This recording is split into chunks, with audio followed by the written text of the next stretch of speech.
task which Akbar entrusted to him was the recording for posterity of his life and possessions and achievements. And these 3 fat volumes are less than half of what Abul Fazl wrote. Indeed, in the printed version, his work amounts to some 4,000 pages. The greater part of that is his history of Akbar's reign, and this was a project organized with a thoroughness typical of the emperor. Orders were given that all his elderly relations and the oldest palace servants should write down everything they could remember about the past. As to the present, there were now to be 2 scribes on duty every minute of the day, noting down everything that happened.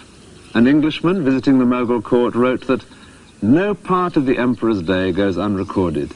No, not so much as his going to the necessary, or how often he lieth with his wives, and with whom, so that it may appear in the chronicles. Well, the chronicles were what Abul Fazl provided, and illustrating them became the most important task for Akbar's great studio of painters. In this house there lives a family of painters who have practiced their craft here for generations, for the most part producing images in the traditional styles of the past.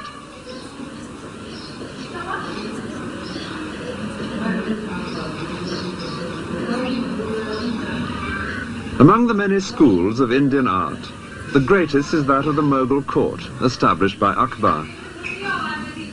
His painters would often collaborate on a picture. Each would put in what he did best, someone for the landscape or the architecture, and later someone else for lavish costumes or animals or flowers.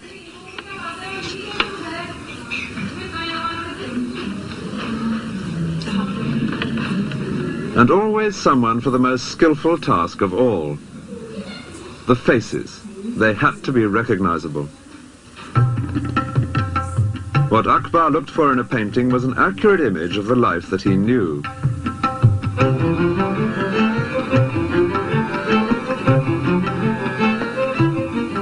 He took a keen personal interest in his painters. Pictures were regularly brought to him for his comments or approval. As a result, the work of his studio adds up to a fascinating visual archive of how things were done.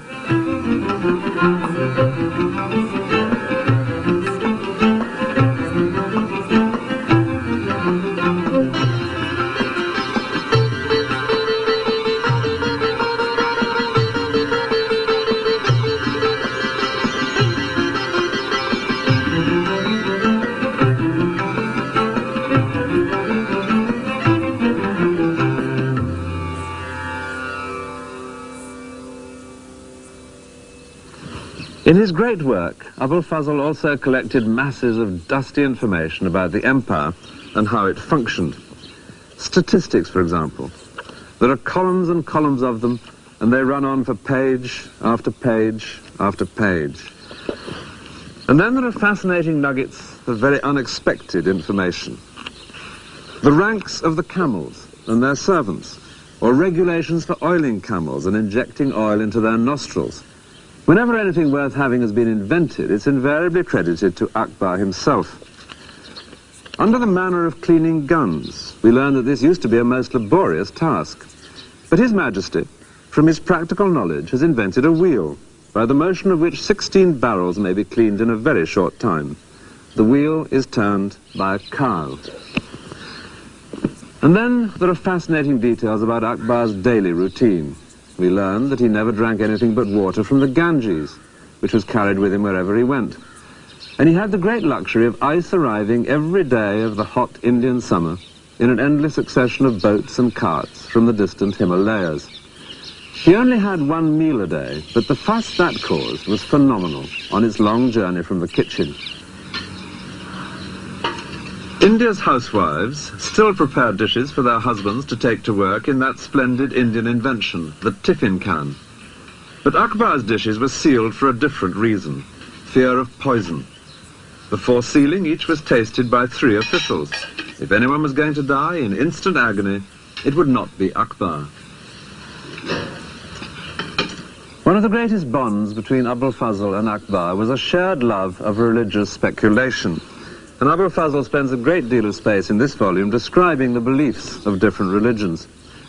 So both men were equally delighted when a third element was added to the discussions held here at Fatehput Sikri between Muslims and Hindus.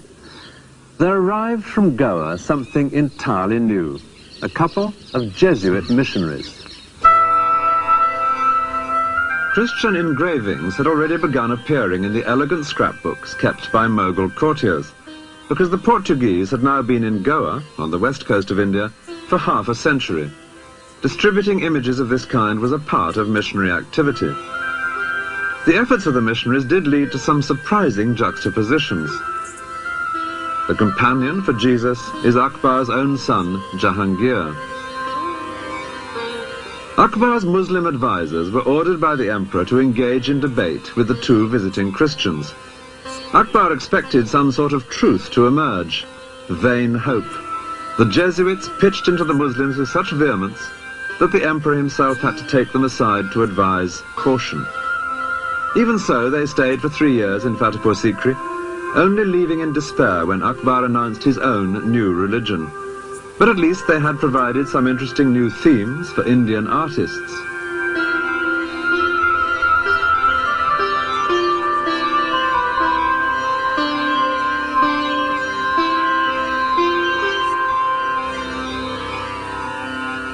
Abul Fazl is seen here presenting part of his great work to the emperor.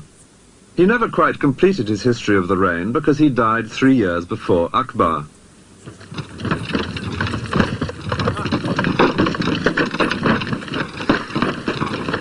This romantic place, by the name of Orcha, 100 or more miles south of Fatehput Sikri, was where Abul Fazl met a violent death. And how the free-thinking intellectual came to this improbable end at the hands of the man who ruled here requires some explanation. In what was essentially a military society, the only way of real progress to fame and fortune was by proving oneself in battle. So Abul Fazl used his influence with the emperor to be given military command, and soon he was in action. He seems to have revelled in skirmishes and sieges. Writing them up later, he invariably makes the most of his own involvement. Our brave warriors were nearly being defeated, he reports on one occasion, but the writer came up and the enemy was dispersed. Unfortunately, the brave writer had one powerful enemy on the Moghul side. He was Jahangir, the prince who shared the page of an album with Jesus. As the eldest son, he was Akbar's natural heir, but he had led a most dissolute youth, and Abul Fazl had made no secret of his low opinion of him. Now the prince was showing signs of open rebellion. The emperor, Akbar, summoned Abul Fazl back from where he was campaigning in the south, because he wanted his advice. But Jahangir knew that any such advice would be deeply hostile to his own interests. He decided to take action. Far to the south of Agra and Fatehput Sikri, Abul Fazl was busy campaigning on the distant borders of the empire when he received Akbar's summons to return to court. He set off, confident as ever, to advise his emperor. But his journey would lead him straight into an ambush. Jahangir was friends with the Raja who had his stronghold at Orcha, and he knew that Abul Fazl would have to pass by here on his way north. So he sent word that if the Raja would stop that sedition monger and kill him, he could expect every kindness from the prince. Abul Fazl and his small party were overwhelmed here by about 500 horsemen. He'd had advance warning of the ambush from a spy, and it seems he could have escaped. But he was playing to the hilt his new role of Moghul warrior. He fought to the death. As proofs that the deed was done, his head was sent to Jahangir. And tradition completes an unsavory tale by adding that the prince threw it into a latrine. I can't help identifying with the writer who'd worked so hard collecting facts to glorify the Moghul court. It was an unworthy end. A great new palace nearby at Datia was begun by the Raja a few years after he had disposed of Abul Fazl. Its opulence suggests the scale of reward for political murder. The new building was in the same style as Fatehput Sikri, but ironically Fatehput Sikri itself had already been abandoned. It seems the water supply had failed, so the imperial caravanserai moved on, leaving only the ghosts of a brief 14 years of glory.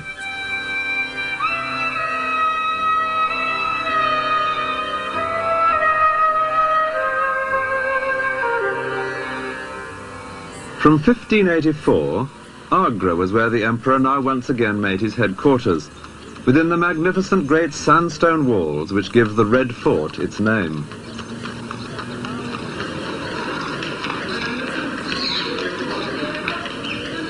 They were walls and gates which Akbar himself had built before his move to Fatehput Sikri.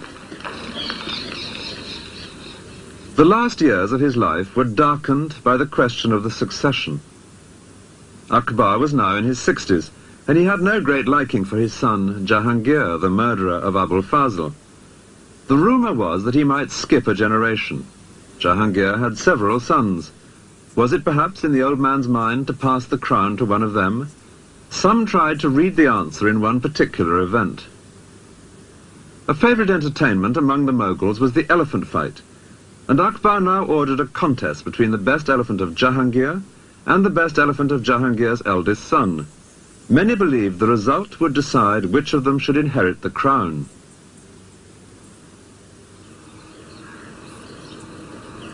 These elephants are high on the wall of the Red Fort at Agra, above where elephant fights invariably took place. Akbar sat up here watching, surrounded by courtiers, while the two elephants fought it out in the open space below. In the event, it was the elephant of his son, Jahangir, which won. A month later, Akbar died, and he did decree on his deathbed that Jahangir should succeed him. But the real person to have watched on that day of the elephant fight was a 13-year-old boy who sat up here beside his grandfather. He was a younger son of Jahangir, who had become known as Shah Jahan, and he would add a new and darker strain to his family's history. He would kill brothers, nephews, cousins on his path to the throne. After 3 generations of peaceful inheritance, the dynasty of the great Moguls was about to plunge into the most lurid of Oriental melodramas. But first, a tomb for the emperor. Akbar's monument near Agra perfectly reflects his achievement. Parts are in the Hindu style, and parts in the Muslim tradition of arches and minarets. It's a mixture in keeping with Akbar's own vision of harmony between the two communities of India, and its imposing mood does justice to the man himself. He had indeed lived up to the bold name he had been given, for Akbar, in Arabic, is the everyday word for great.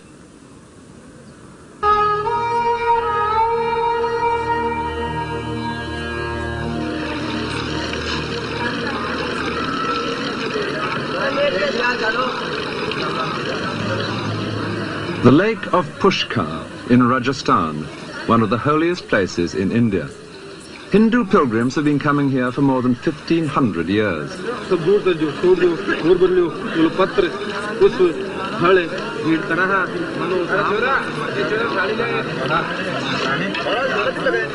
But Moghul emperors came too to see the pilgrims, in particular Akbar's son Jahangir. Jahangir loved to observe everything that went on in his empire, including the details of the various rituals.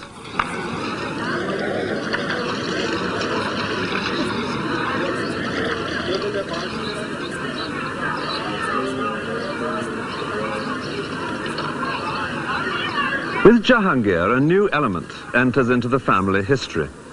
He was the first great Moghul to inherit a stable empire, which meant that he was also the first who from the start could relax and enjoy himself. That would involve throughout his life the consumption of far too much alcohol and opium, but it also meant that he could indulge a skeptical and inquiring mind. When he came here to Pushkar one day in 1615, he was told, as no doubt every visitor was, that this holy lake was bottomless. Well, the tourist is supposed to reply, how fascinating. Not Jahangir. He called for a plumb line and sent men out in boats all over the lake. He was delighted to be able to prove that at no point was it more than 18 feet deep. But somewhere beneath these waters there are some pieces of broken stone which suggest a darker side to his character. He saw a Hindu idol which suddenly offended him. Imagine the consternation here when he had it smashed and thrown into the lake.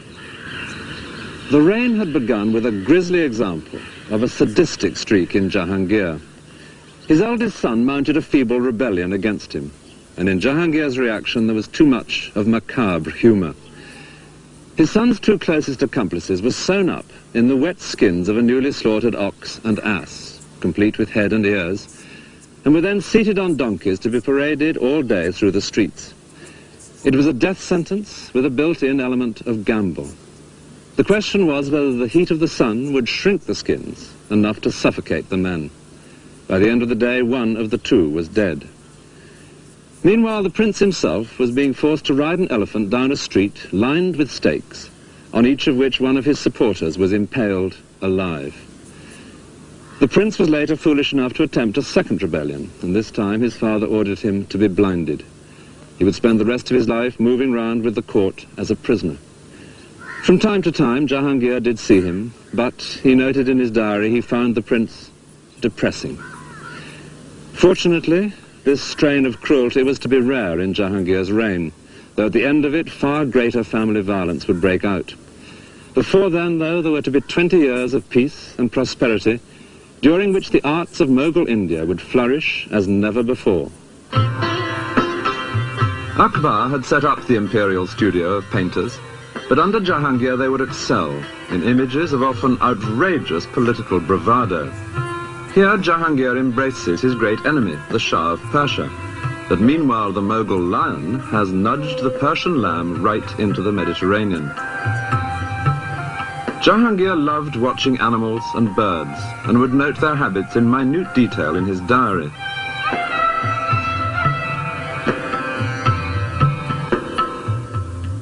But the diary is just as detailed about his own habits, recording with great precision his decline into alcoholism. From wine he turned to spirits, and then to double distilled spirits. He was drinking 20 cups a day at one period, with a dose of opium as well, and he was at no pains to conceal this alarming fact. Indeed, he even had himself shown with a wine cup on one of his coins, deeply shocking to the Muslim faithful. Life in Jahangir's empire is known to us in great detail, partly because it was now receiving much foreign attention. Ships from Portugal, Holland and Britain were sailing right round Africa to visit this land of fabled wealth. It was from the port of Surat in 1615 that a very articulate Englishman set off inland on an arduous journey to seek out the emperor, who was with his army a few miles from Pushkar at the city of Ajmer. Actually, by a strange coincidence, there were two Englishmen here in Ajmer that winter of 1615. They couldn't have been more different, though they did decide to share lodgings. One was the first official British ambassador to India. King James I had sent him out to try and set up a trading agreement for the newly formed East India Company. The man chosen for this difficult task was Sir Thomas Roe, and he describes how he met in Ajmer that famous unwearied walker, Tom Coriat. Coriat was a writer who had indeed spent 3 years walking to India, but was determined that his readers should see him on an elephant. He was lucky to be alive, since his idea of good Christian behavior was to climb the minaret in mosques and to shout down that Muhammad was an impostor. Roe was soon deeply embarrassed by his eccentric compatriot. Coriat was something of a linguist, and he now addressed to Jahangir a speech in Persian, which was fine until Roe discovered what he was saying. He was asking the emperor for money, which Roe considered unseemly in an Englishman. Roe himself, by contrast, had brought presents for the emperor, which was essential for an ambassador because presents played a major part in Moghul court life. Indeed, Roe describes how people would hold up in the air the gifts they had brought for Jahangir, and if something nice caught his fancy, he would ask that person what business he had come upon. Unfortunately, Roe's presents, which had been provided by the East India Company, turned out, when they were unpacked, to be mouldy, which provoked a very sharp letter home. Even so, he did make progress at court, and soon he was invited to one of Jahangir's evening parties.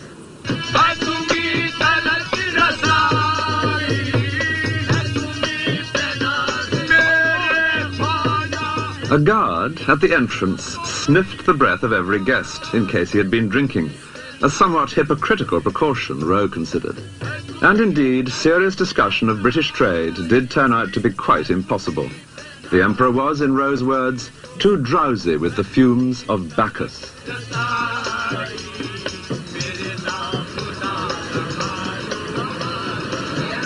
The day came when the whole imperial court was to move elsewhere, and Sir Thomas Rowe stood at this gate to watch the Emperor's departure. He was dazzled by the jewels which Jahangir wore for the journey. A huge ruby and emerald and diamond in his turban, 3 great double chains of pearls round his neck, diamond bracelets at wrists and elbows, and a ring on every finger. But there was one very gratifying touch, almost certainly unnoticed by anyone except Rowe himself. Amid all this finery, tucked into Jahangir's belt, was a pair of English gloves, which Rowe had given him. And then, even better, there passed by Jahangir's chief wife, entirely concealed from sight in a closed English carriage, which Rowe had brought out in parts to be assembled here. There was still hope, he thought to himself, as he took his place in the endless procession of carts and animals and riders, which he calculated must take 12 hours to pass any single spot on the road.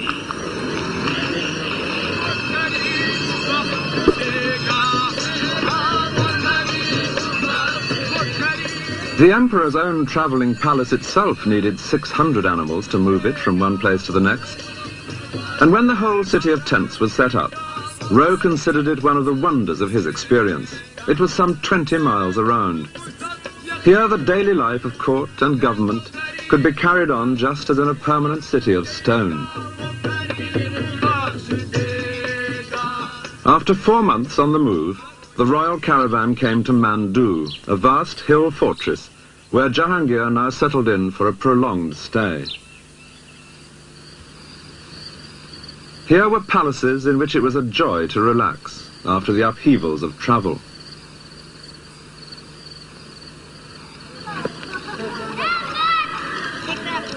Mandu had been brought within the empire by Jahangir's father, but there had been Muslim rulers here long before the Moguls came to India. Jahangir was particularly impressed by the superb mosque which they had built in the 15th century. Today, in its corridor of arches, the sound is no longer that of prayers. It is the conversation of bats.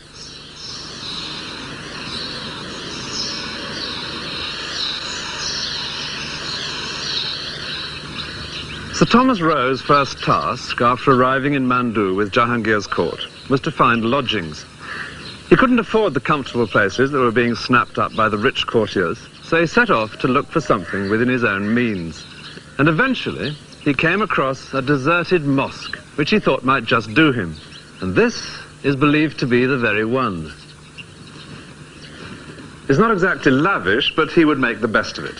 First of all, putting screens across the entrances to keep out intruders, and particularly some that bothered him at night. There were lions prowling about.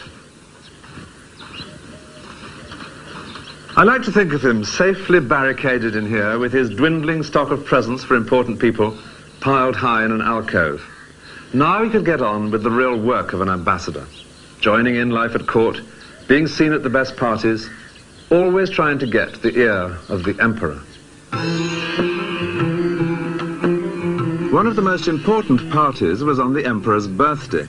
Rowe managed to get an invitation and so saw a central event, the weighing of a member of the royal family against gold and then against silver and jewels. The idea was that his weight in each of these valuable commodities would be distributed to the poor. Rowe doubted that the money would really be handed out, but conspicuous generosity was good for the imperial image, and by now the empire was prosperous.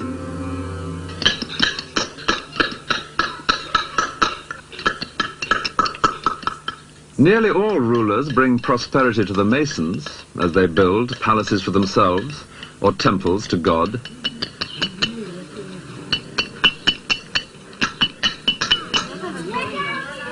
Rather fewer do anything for the peasants. But Jahangir's father had successfully adjusted their taxes, and so encouraged them to bring more land into cultivation. Jahangir loved his wealth, but simple holy men, he liked to pretend, meant more to him than anyone else. The Western monarch being snubbed here by his place at the back of the queue is James I of England, undoubtedly done from a painting brought by Sir Thomas Roe. Maybe Roe also got himself invited to a famous party that summer at Mandu, when candles were floated on tiny boats, an idea suggested by the ladies of the harem. They would have watched unseen, hidden from the sight of the male guests.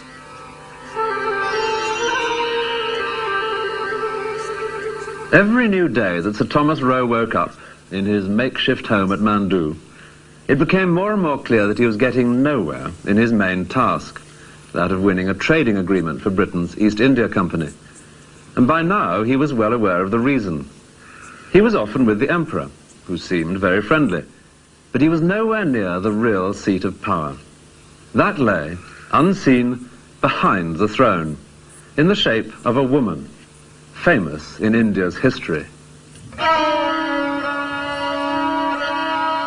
She was Jahangir's favourite wife, Nur Jahan. The many portraits of her are all imagined, since no painter would have been allowed to set eyes on the royal women. Nevertheless, she can literally be said to have ruled from within the harem. It's a common Western belief that veiled women, or those in purdah, are totally cut off from the world. But to see them today, seemingly separate in a modern street, is to get perhaps the wrong impression. There were certain advantages to being behind the veil, as explained by a woman who herself grew up in traditional purdah. Conducting business face-to-face is not necessarily advantageous to both parties. And I feel that the woman in purdah had a very special advantage because she was sitting inside, whereas the person she was dealing with, whether it was a businessman, whether it was a property seller, a landlord, whomsoever, was sitting outside. Now, he, of course, couldn't see her. And from his point of view, it was like what a modern telephone conversation is, so that you cannot observe the expressions or you cannot see what the other person is actually feeling. Whereas, from the woman's point of view, she could observe everything about him.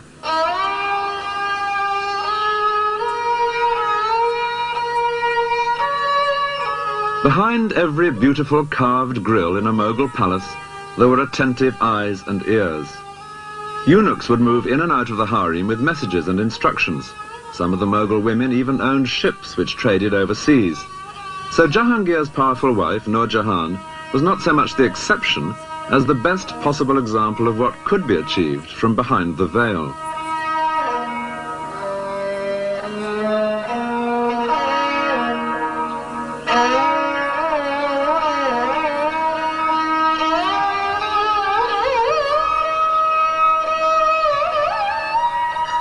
In a garden by the river at Agra, there is an exquisite building which is solid evidence of Nur Jahan's power and wealth.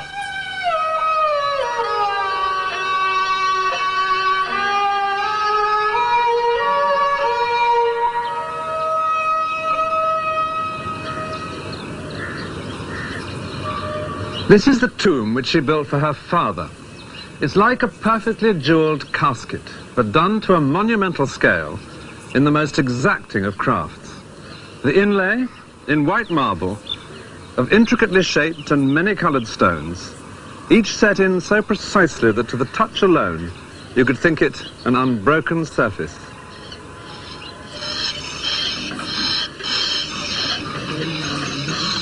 Using tools which owe nothing to the 20th century, craftsmen in Agra still lay delicate patterns of stone in marble. This workshop is one of about 150 in the city.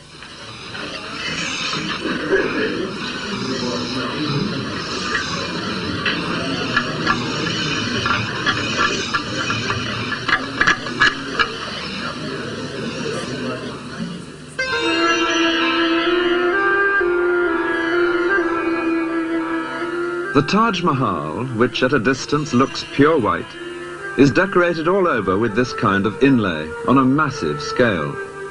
This is the tomb of Nur Jahan's niece.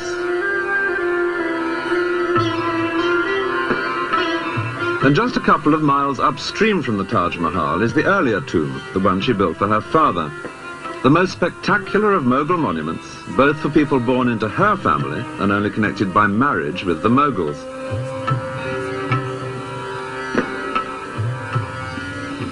The way in which Nur Jahan's family had achieved this position makes a fascinating story.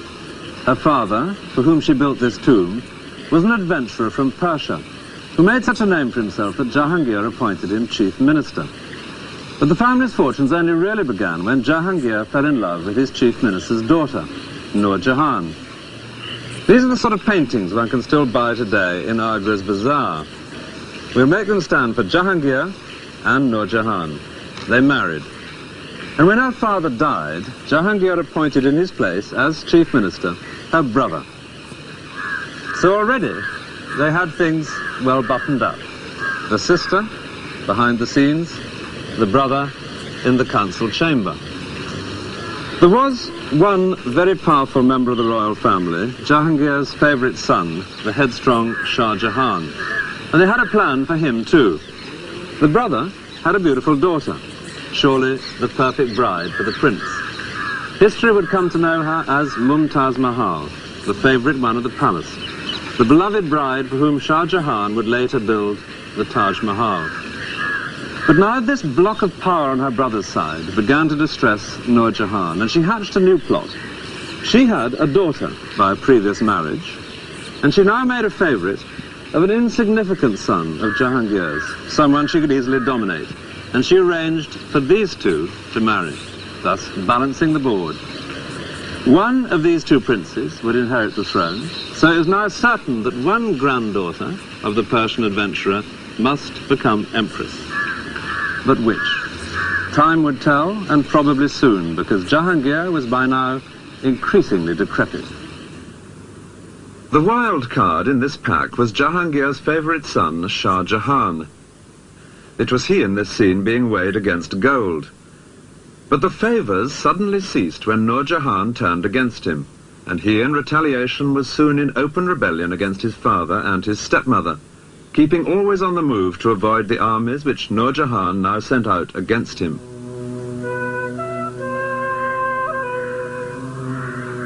This lovely island in the lake at Udaipur is one place where he sheltered for a few months.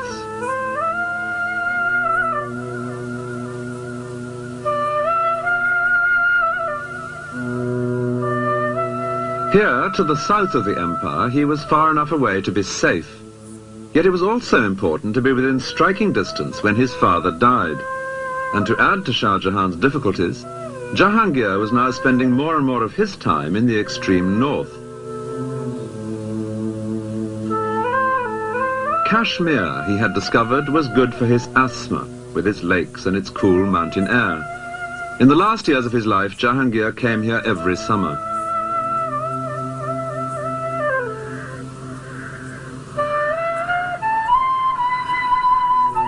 Here he could relax and forget the outrage of a rebellious favourite son.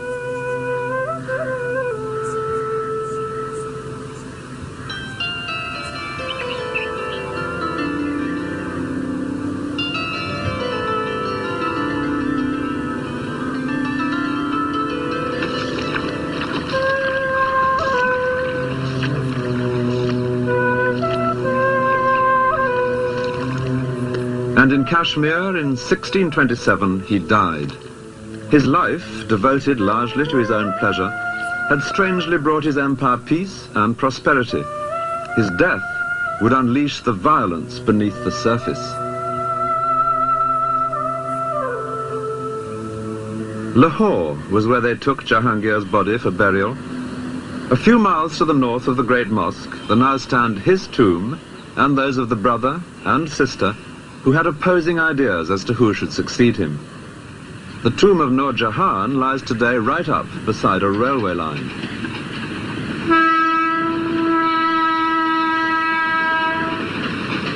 And it's a line which separates the losing from the winning side. Beyond the tracks is the tomb of her brother, Asaf Khan. and it is he who lies close to the tomb of Jahangir himself, for it was his side of the family which won in the fight for the succession. In this final struggle, Nur Jahan's position as a woman, ruling from inside the harem, did at last prove a crippling disadvantage. Her brother was able to rally the other noblemen at court, all of them soldiers like himself, to support his son-in-law, Shah Jahan. And he could seal his sister off in the harem, blocking her chain of command to the outside world. Shah Jahan himself was miles away, far to the south of Agra. But here in Lahore, Asaf Khan now declared him emperor. Eventually, a message of warm approval was received from Shah Jahan, and in it he said that it might be a wise precaution if his male relations were to be, in his delicate phrase, sent out of this world. Asaf Khan took the hint and killed not only the rival prince, Nur Jahan's son-in-law, but 2 nephews and 2 cousins of the new emperor. It was the first time there'd been murders within the imperial family.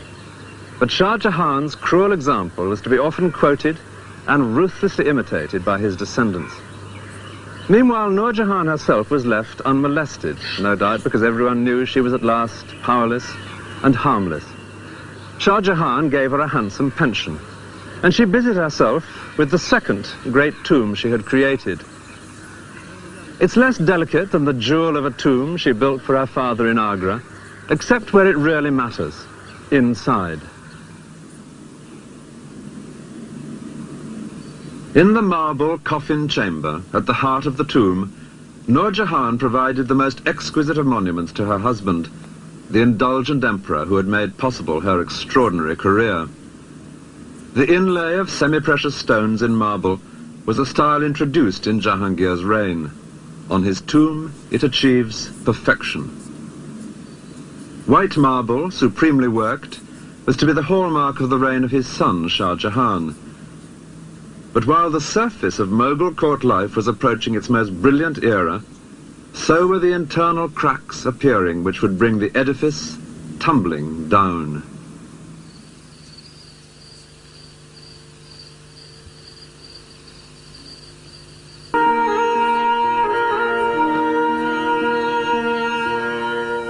The Taj Mahal is famous not only for its unrivaled beauty, but because it has at its heart a love story.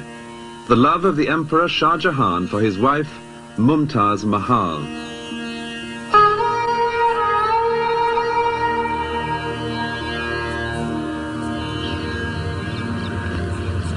Just 3 years before the tragedy which caused the Taj Mahal to be built, there had been a joyful family reunion here in the Red Fort at Agra between Shah Jahan, Mumtaz Mahal and 2 of their children.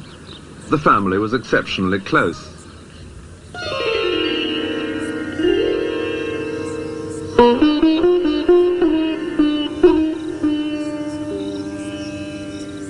This island in the lake at Udaipur, 400 miles southwest of Agra, is the best place to imagine Shah Jahan with his young family.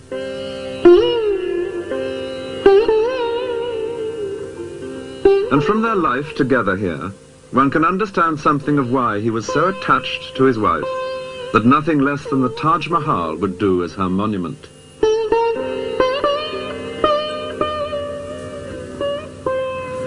For the last few years of his father's reign, Shah Jahan had been in open rebellion against him, constantly moving about to avoid capture. But he didn't send his wife and children to some distant place of safety. Instead, wherever he went, Mumtaz Mahal came with him. And we know that they took all-important decisions together. One dry statistic will suggest how little they were apart. In the 19 years of their marriage, she bore him 14 children. The family stayed here at Udaipur for 4 months in 1623, as guests of the ruler, who was himself no friend to the Moghul court and was happy to entertain such a powerful rebel. This little palace, then newly built, is believed to be where Shah Jahan and Mumtaz Mahal lived. At the time, their eldest son, Dara Shuko, was 7, and the prince seen here in green, Aurangzeb, was 5. Those children who played together in this courtyard would later become enemies to the death. Here the swords were make-believe, but already life held genuine dangers. Soon the two boys were to set off together on a terrifying real-life adventure. Shah Jahan, weary of constant pursuit, made a deal. As a token of his own good behavior, he would send his two young sons to live at court as hostages. So for 2 years they were separated from their parents, who prudently remained well out of reach, far from the center of things. Then Jahangir died. Shah Jahan moved swiftly north to seize the throne, and he and Mumtaz Mahal were securely established in the Red Fort at Agra when the two boys arrived for that family reunion. All seemed to have come out perfectly after their times together of hardship and danger. But the new emperor had only 3 years in which to enjoy his good fortune. His wife died, giving birth to their 14th child. Shah Jahan was desolate. He gave up his gorgeous clothes and jewels and consoled himself only in the great task of keeping at least her name alive for countless generations to come.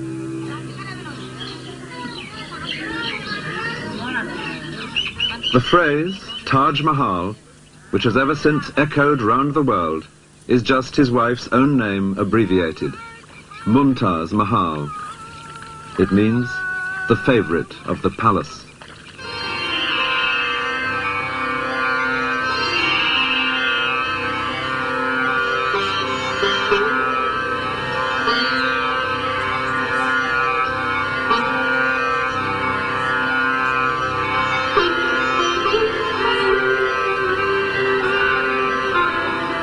The Taj has always been a holy place, a Muslim shrine for pilgrimage and prayer. But it is also a place of pride and affection for all the people of India, the best possible choice for an outing with all its attendant pleasures.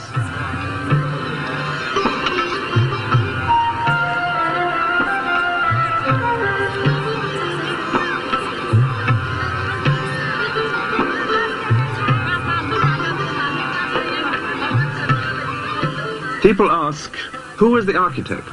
Apparently no one. It seems that Shah Jahan and his masons together devised this final perfect flowering of the architectural traditions of Persia and of Muslim India.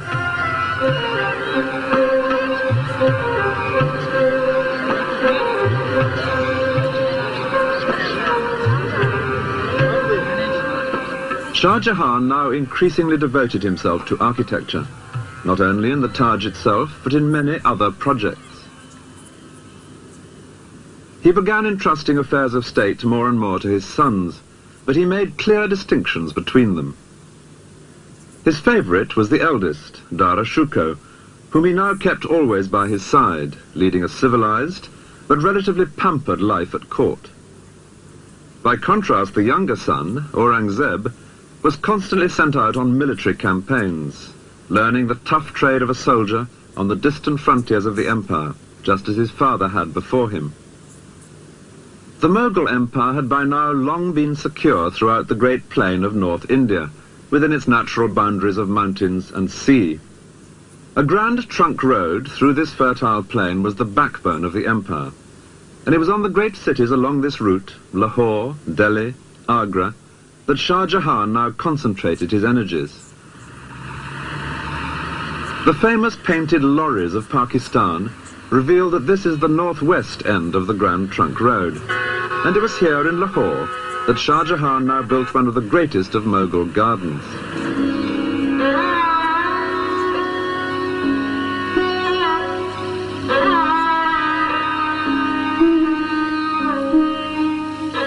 The Shalimar Bagh suggests perfectly one very Moghul concept of earthly pleasure, the soothing delights of water.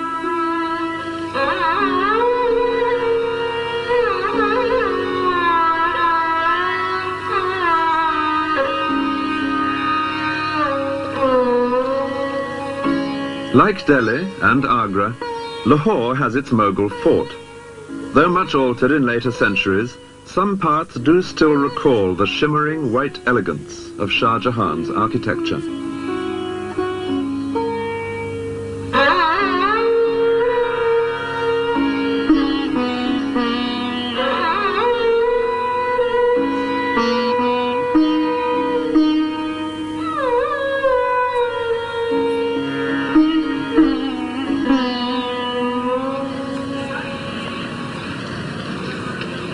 In Delhi, the next important place moving southwest along the Grand Trunk Road, Shah Jahan created from scratch a bustling city as well as a fort. He had decided to move his capital here from Agra. What is now known as Old Delhi was in his time a completely new town. The main street, Chandni Chowk, leads straight towards the Lahore gate of the fort, known like its older counterpart in Agra as the Red Fort. Shah Jahan's own apartments, all built at the same time, perch on the walls on the other, quieter side. And naturally, there had to be a mosque. 3.5 centuries ago, the muezzin first called the faithful to prayer in Shah Jahan's new Jama Masjid, or Friday Mosque. Just as today, except that loudspeakers now give his chant an eerily electronic quality.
All round the mosque, as round any cathedral in Europe in the old days, the traders are busy.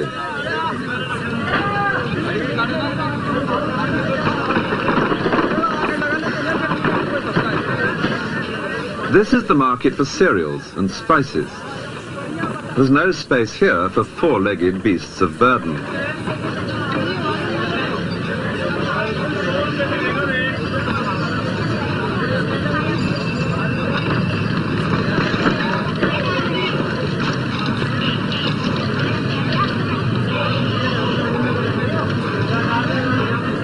It's accepted today, as it always has been, that there is only one way to shift the commodity to the customer.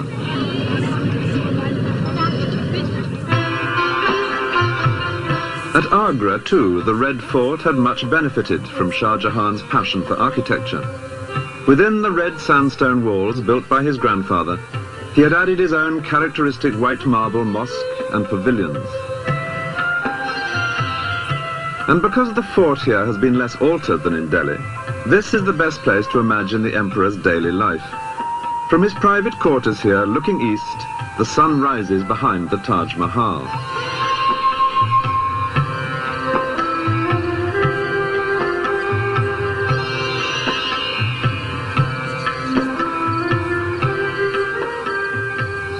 Every day, as the sun rose, Shah Jahan would appear from his marble apartments on the east wall of the fort to let the people below know that he was alive and well, and like the sun, busy on their behalf. It was his grandfather Akbar who had first timed this daily appearance to coincide with the rise of the sun. But both he and Jahangir then went back to bed for a couple more hours of sleep. Shah Jahan was made of sterner stuff. Reached by a steep and narrow staircase, behind his apartments, there is a mosque, probably the smallest in the world.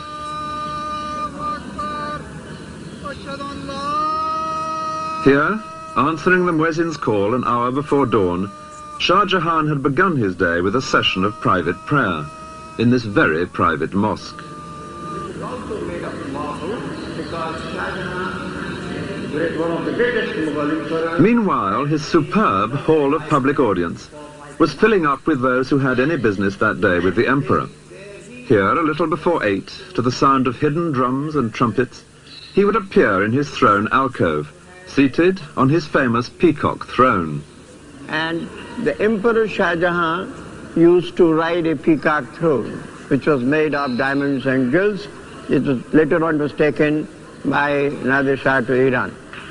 This is one of the most spacious buildings. Here nobles and ministers, they stood for the judgment of the king, and they were provided golden and silver sticks, like your shooting sticks, to hang on if they felt tired.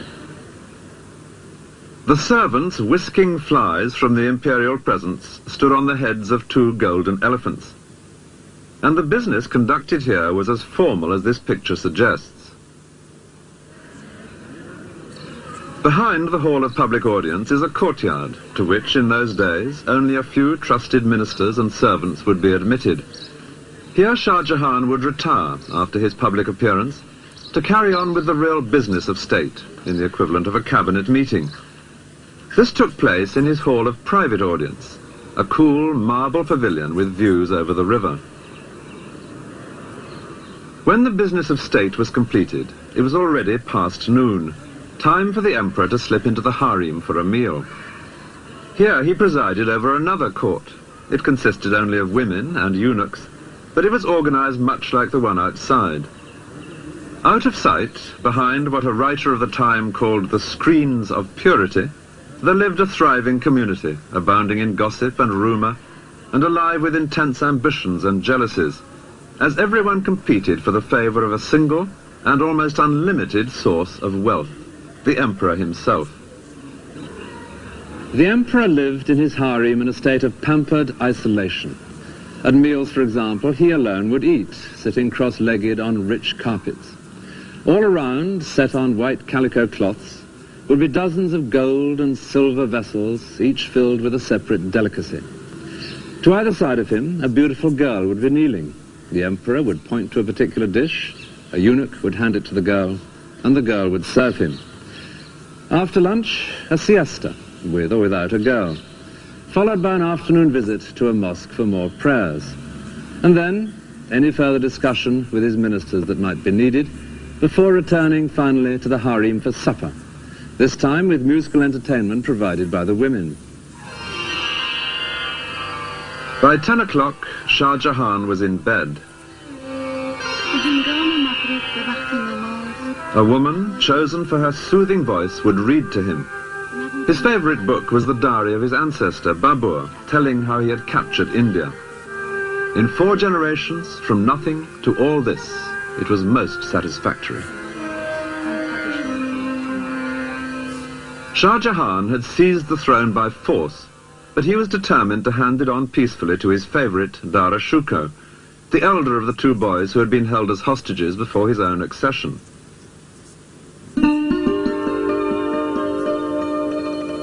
These beautiful paintings are from an album which Dara Shuko gave to his bride when he was 25, and they are typical of the man. He loved the arts and literature. Indeed, he had become by now one of the most civilized members of his dynasty.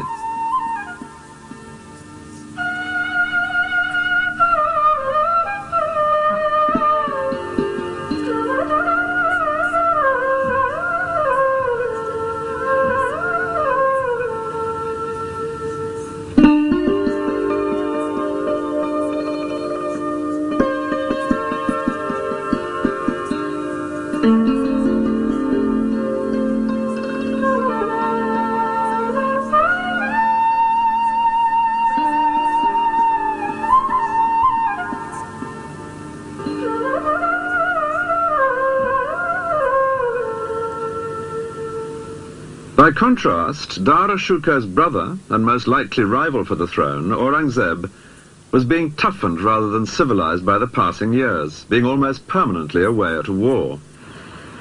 Orcha was where Aurangzeb's military skills were first revealed. The Raja here was unruly, so Shah Jahan sent Aurangzeb, still only 16, to reassert imperial authority. He did so, and entertained his father in the Raja's own palace. Father and son now perpetrated an outrage which was a major change of policy. They demolished the local Hindu temples. The young Aurangzeb was beginning in the way he meant to continue. Soon he was adding spectacular further conquests. Even the great southern city of Hyderabad would eventually fall to him. It was famous then, as it is now, for its jewels.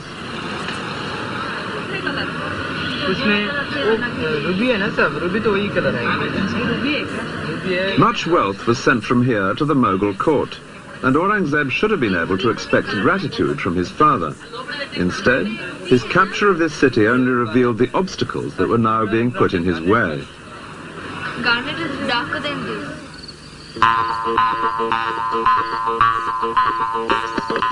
5 miles from the city is the fort of Golconda, the stronghold of the royal family of Hyderabad. It was here, to escape from Aurangzeb, that they now retreated. For if he had been able to capture them, then their kingdom, and not just their jewels, would have fallen to the Moghul Empire. The size of this place is astonishing. This courtyard is already halfway up inside the fort, but there's still all that rocky way to go before you reach the small palace at the top, where the royal family had taken refuge. Even from here it looks almost impossible to winkle them out. And yet it seems that Aurangzeb had a good chance of doing so. And it was that news, when it reached the ears of Dara Shikoh in the court at Delhi, which caused the trouble.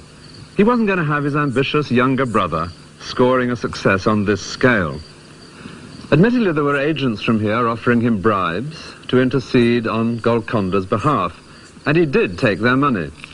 But he could honestly claim that it didn't influence his decision. His interests and theirs already exactly coincided. So he persuaded his father, the emperor, to command Aurangzeb, who had in his sights a possible great victory for the Moghul Empire, to withdraw his forces. It was exactly the sort of frustration to fuel Aurangzeb's leaping ambition.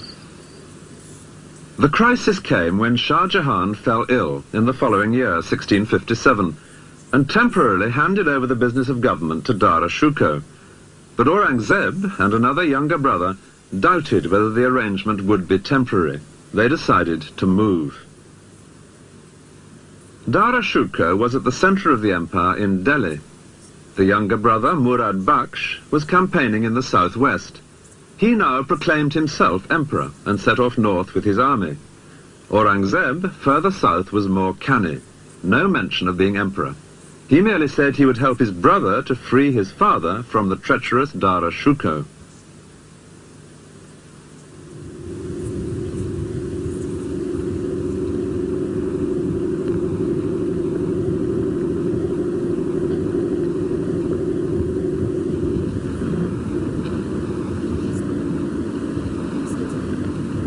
It was on a hot summer's day under a blazing sun that the two armies met on an open, dusty plain south of Agra.